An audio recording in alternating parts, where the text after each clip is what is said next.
Hello বন্ধুরা, আবারও একবার চলে এলাম তোমাদের সামনে একটা নতুন ভিডিও নিয়ে। আর সবাইকে গুড ইভিনিং বলে আজকে ভিডিওটা শুরু করছি। আশা করছি ভিডিওটা তোমাদের ভালো লাগবে, তোমরা সবাই সঙ্গে থাকো। আজকে দেখতেই পাচ্ছ মাঠে চলে এসেছি, এখান থেকে ভিডিওটা স্টার্ট করেছি। তো দেখতেই পাচ্ছ কোথায় আমরা এসেছি, তো চলো তোমরা ভিডিওটা দেখতে থাকো।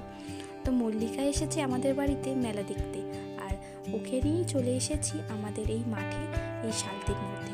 তো আমরা এখন এটা চড়বো, তোমরা কিন্তু পুরো ভিডিওটা দেখতে থাকো।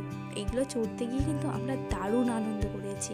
আর এখানে মল্লিকা মৌমিতা আমার সঙ্গে আছে, আর পেছনে দেখতে পাচ্ছ অনেক লোক ঘুরে ওড়াচ্ছে। তো দেখতেই পাচ্ছ মল্লিকা উঠে পড়েছে শালতির মধ্যে। এরপর আমরা উঠবো, আমরা বলতে আমি আর মৌমিতা, আর তার সঙ্গে কয়েকটা বাচ্চা ছিল, ওরাও দেখি না এই শালতি চড়তে এসেছে। তো যাই হোক, এখন দেখো মৌমিতা উঠে গেছে শালতির মধ্যে, আর ও বসে পড়েছে। এরপর আমিও বসবো। প্রথমে কিন্তু আমরা খুব ভয় পেয়েছি, মানে ভয় পেয়েছি অসম্ভব।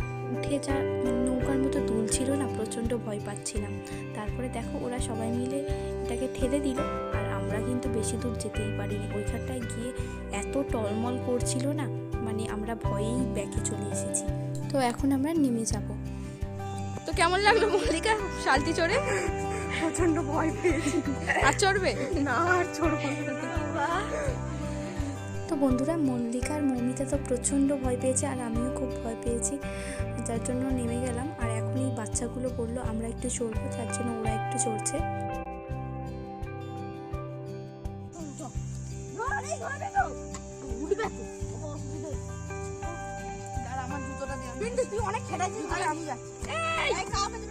তো দেখো বন্ধুরা, আরও একবার আমি আর মল্লিকা উঠে পড়েছি অনেক সাহস দিয়ে। আর মৌমিতা যেহেতু প্রচণ্ড ভয় পাচ্ছিল, ওকে আর তুলেনি, আর ও উঠতে চায়নি। তো যাই হোক, এখন দেখতেই পাচ্ছ ওই লাঠিটা নিয়ে কত কষ্ট করে করে ঠেলে ঠেলে যাচ্ছি। মানে অনেকটাই কষ্ট ছিল, কিন্তু এর মধ্যে অনেকটা মজা ছিল। প্রথমবার যেহেতু চালাচ্ছি, এটা মানে ঠিকমতো চালাতে পারছিলাম না। তো দেখতেই পাচ্ছ এটা একবার এদিক যাচ্ছে ওদিক যাচ্ছে, কিন্তু সামনে এগোচ্ছে না। তো শেষ পর্যন্ত মল্লিকার হাতে লাঠিটা দিয়ে দিলাম, ওই ঠেলে ঠেলে অনেকটা গেল। তো এর মধ্যে জল কিন্তু অনেকটাই অল্প ছিল, আর পুরোটা ঘাসে ভরা। এইটা দিয়ে যেহেতু রোজ শালতি যায়, তার জন্য দেখবে মাঝখানটা একটা রাস্তা টাইপের হয়ে আছে, এই মাঝখান দিয়েই যেতে হচ্ছে। আর ওই ঘাসগুলোর উপর দিয়ে একদমই তো যাওয়া যাবে না। তো দেখতে পাচ্ছ, দেখতে দেখতে অনেকটাই দূরে চলে গিয়েছি। আর এটা চড়ার মধ্যে না যতটা আনন্দ আছে, ততটা রিস্কও আছে কিন্তু, কারণ এটা এদিক ওদিক টলমল হলে কিন্তু পড়ে যেতে পারে। যার জন্য আমরা দুজনে মিলে অনেক সাবধানে সাবধানে চালাচ্ছি, আর অনেকটা দূরেই চলে গিয়েছিলাম দেখতেই পেলে। তো এখন দেখো অনেকটা ঘুরে টুরে এখন চলে এসেছি, এবার নেমে যাব। তো দেখতেই পাচ্ছ দুজনে মিলে, একবার মল্লিকা আর একবার আমি, দুজনে মিলে এইভাবে অল্টারনেট করে চালাচ্ছি। আমরা ধারে চলে এসেছি, মল্লিকা হচ্ছে আমাদের নৌকার মাঝি। আর এই সূর্য ডুবতে চললো, এই দেখ। তো মাঠে এই সূর্য ডোবার টাইমটায় দারুণ লাগছিল চারিদিকের পরিবেশটা। তোমাদের কেমন লেগেছে অবশ্যই কিন্তু কমেন্ট করে জানিও।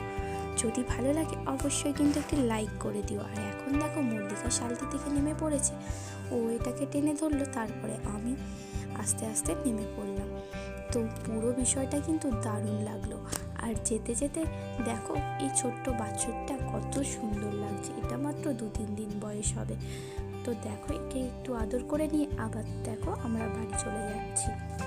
তো আমরা শালতি চড়ে বাড়ি যাচ্ছি। মল্লিকার শালতি চড়ে কেমন লাগলো বলো? খুবই ভালো লেগেছে। প্রথমে ভয় পাচ্ছিলাম, তারপরে উঠে ভালো লেগেছে।